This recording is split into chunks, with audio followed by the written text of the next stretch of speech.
Hello and thank you for joining us on this edition of To Serve and Protect, a show that brings you an inside look at the brave men and women who serve the Orange County Sheriff's Office. I'm your host, Jeff Williamson. Thanks so much for being with us. This agency is full of deputies who serve this community with excellence each and every day.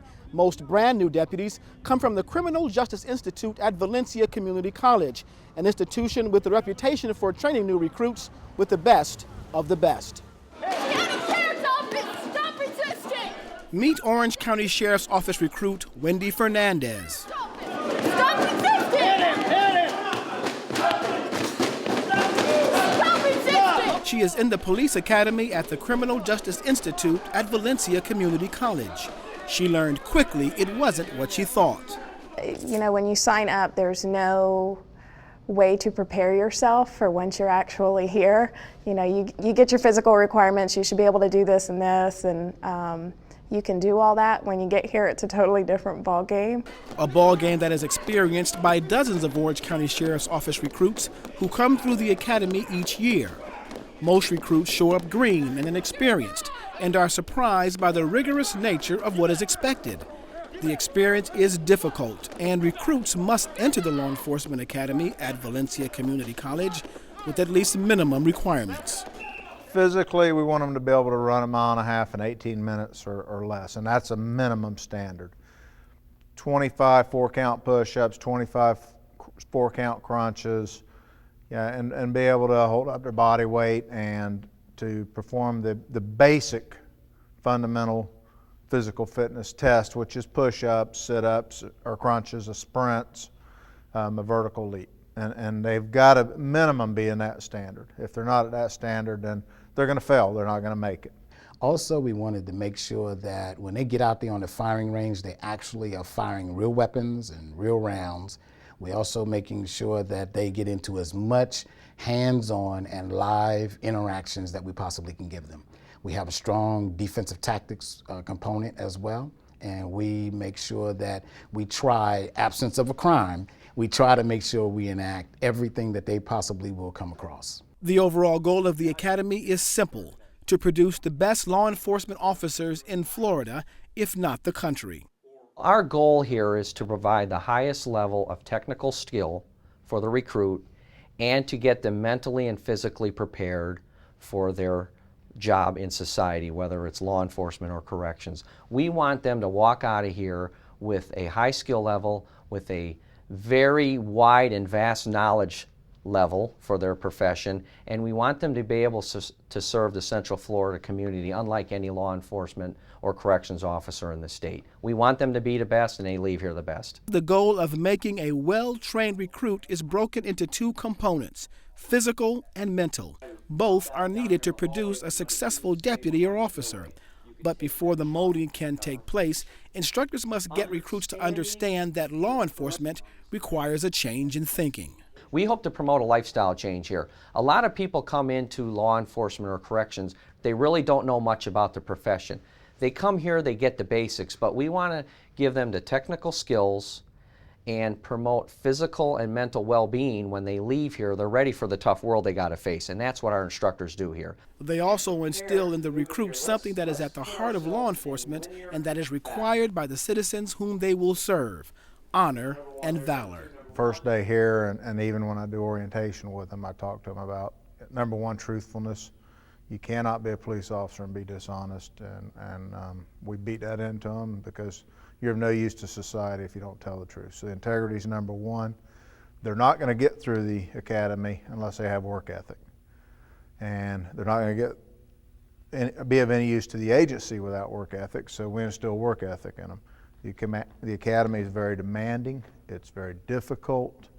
We're losing 35% of all of our classes, including our hired people, and they have to work to get through it, but they're not going to go to the agency without, number one, integrity, and number two, without a good work ethic. Leadership at the academy have no problem saying they are among the best around, and they are the top dog for agencies that want recruits that are the best of the best. We train probably over 5,000 police officers per year in a sundry of different courses and programs. We have a strong partnership between the Orlando Police Department, the Orange County Sheriff's Office, the Maitland Police Department, the Winter Park Police Department, as well as all of Corrections and the Department of Juvenile Justice. Bar none, we have the best recruits, we have the best staff, we have the best in-service. The other thing is the average pass rate on the state exam is approximately 70, 80%. We are hovering around the 98, 97, sometimes 99, most times 100% pass rate on our state exams for our academies. That means academic success is paramount. More than 2/3 of a recruit's time is spent in the classroom studying techniques on everything from driving to using deadly force. It's an environment where we're adult learners, so they give a lot of examples. There's a lot of book instruction, but a lot of the instructors are mixing in scenario-based training as well, so you get that practical experience to go along with the book instruction. They give a lot of their own personal situations and things that have happened to them that they've seen while they've been out on the road patrolling, and it kind of helps us as we get ready to prepare to go out and do the job that they've been doing for several years. You get into that classroom for 8-9 hours just sitting there listening to lecture. It gets a little mundane, but you have to keep yourself disciplined, and you kind of look out for your buddy. You see them starting to, fall off a little bit, you give them a tap, pay attention, let's keep going and let's get through this. And these recruits must get through this for more reasons than one. Law enforcement and corrections has gotten very comprehensive.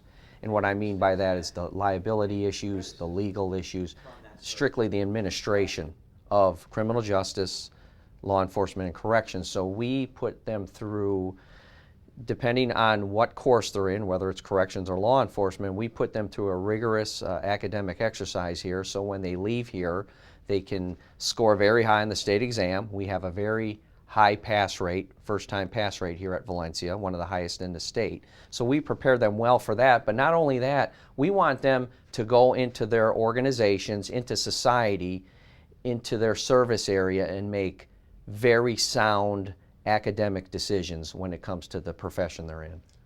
On this day, a special lesson. Recruits get a first-hand look at the K-9 unit. It's one of several required courses. The Orange County Sheriff's Office has dozens of areas for deputies to work in, and in the academy, recruits get experience in many of them.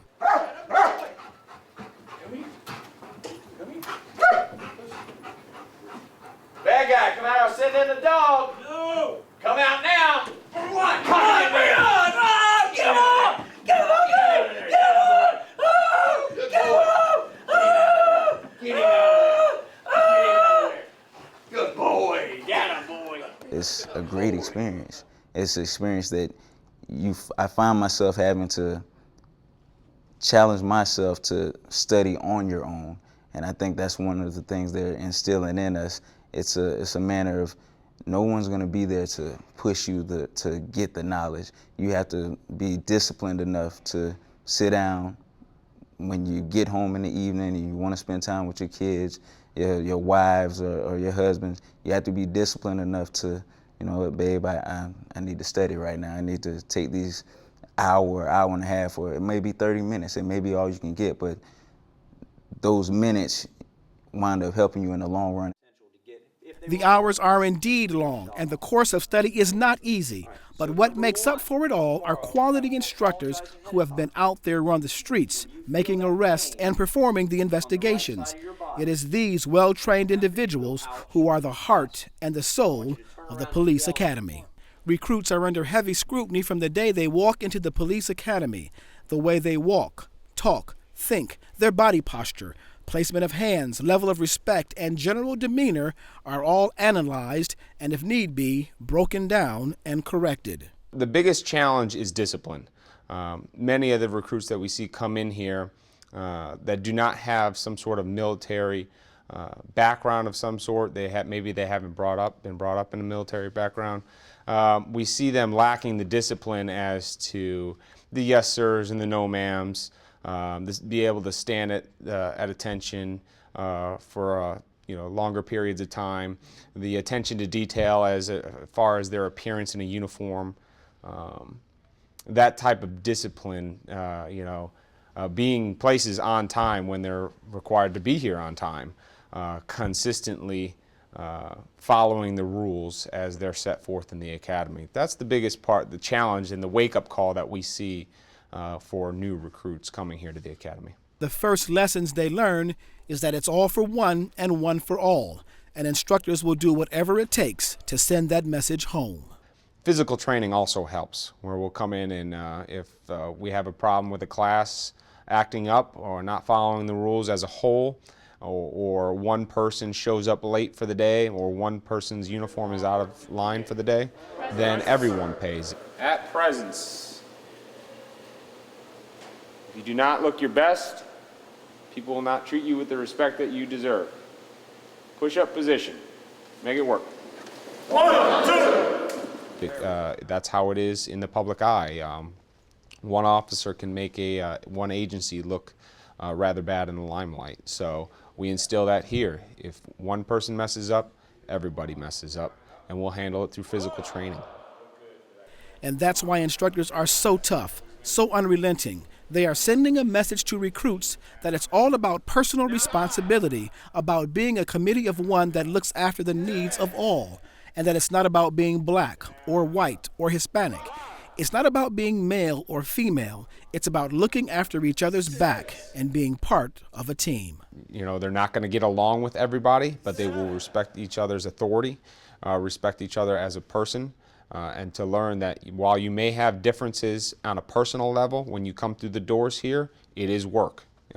You will respect each other on a professional level, because when you get out into the real world, the streets, you may have a difference with a partner or another officer or another deputy, and when it's coming time for, hey, I need help because I'm in a life or death situation, you won't care who's coming, and you shouldn't turn your back on your fellow officers. And when we come back, we'll look at how instructors drill that message home with a tough physical training and defensive tactics program that's not for the faint of heart.